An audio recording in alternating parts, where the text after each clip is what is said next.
It's coming home, it's coming home, it's coming. Vindaloo, Vindaloo, Vindaloo, Vindaloo, Vindaloo, Vindaloo, Vindaloo. So England, the hype is real. And England are already planning their semi-final preparations. I mean, it's Sweden without Ibrahimovic. They're not very good, they're not very quality. Everybody in England is already assuming that they're going to go through. And England are heavy favourites. You've got one of the best strikers in the world in your boy Harry Kane. You've got Sterling, who had a fantastic season for Man City. You've got your boy JJ Links, who had a very good season for Man United. You've got great young players off the bench in Rashford and Loftus-Cheek. You have Henderson, who was a Champions League finalist. You've got your boy John Stones, a winner as well. Kyle Walker, Premier League winner as well. So you've got top guys all around. Jordan Pickford coming off a huge penalty save. Football isn't played on paper. This Swedish team have zero fear of England.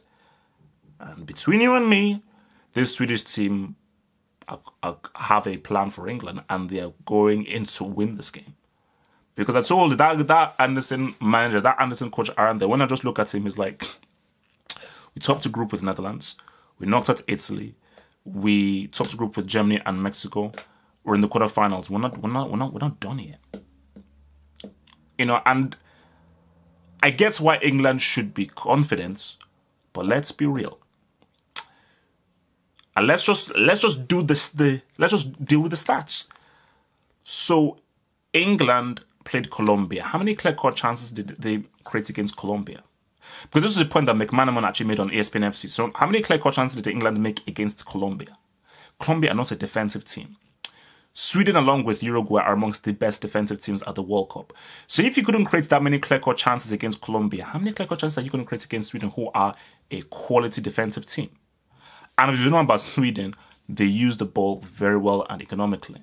You know, they know how to make those right passes, and they know how to break, and they know how to counter. So Sweden will be like, England, have the ball, take the ball. You've got a three-man of defense. Okay, all right. You like to play from the back. Okay, all right. We know when to press, we will position our guys, and we're going to counter you.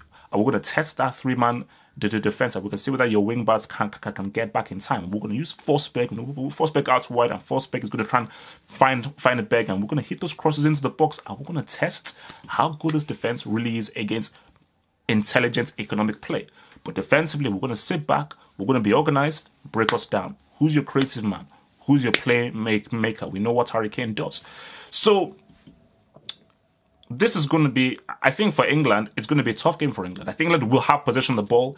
They will control the game. But I think Sweden are going to be happy with that. But for me, I think Sweden are prepared for this, you know. Honestly, no, I mean, Harry Kane is going to be gold. Is going to get the golden ball, you know. But again, people will hate me for this.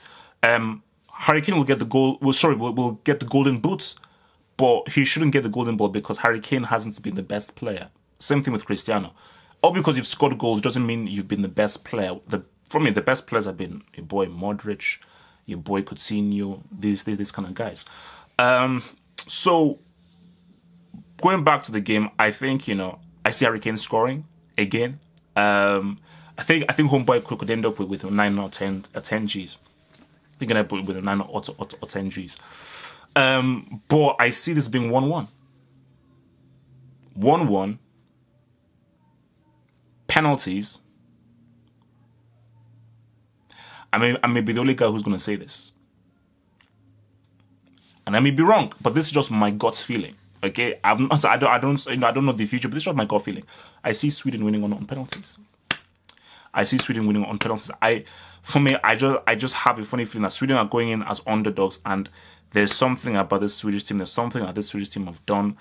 How far they've come, and there's a strong belief in this team.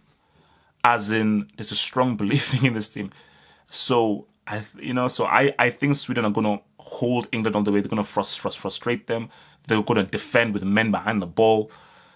And yeah, man, I see this going all the way. You know, and for England, look, man, I would start with Rashford over Sterling. I think if they start with Rashford over Sterling, and I think Rashford plays better with Kane, I think that could open up Sweden a lot more. I don't think Sterling, his football will be able to open up a tough defense. I think against a tough defense, you need someone with better footballing abilities, what Rashford has.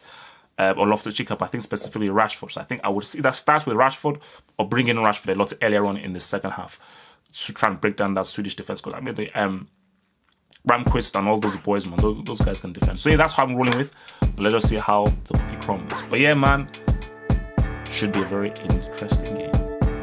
Thank you for watching this video. Think about pledging and become a Half of Football Hot patron. Pledge an amount each month and gain access to exclusive videos from your boy, the Football Hot, for more analysis. Peace.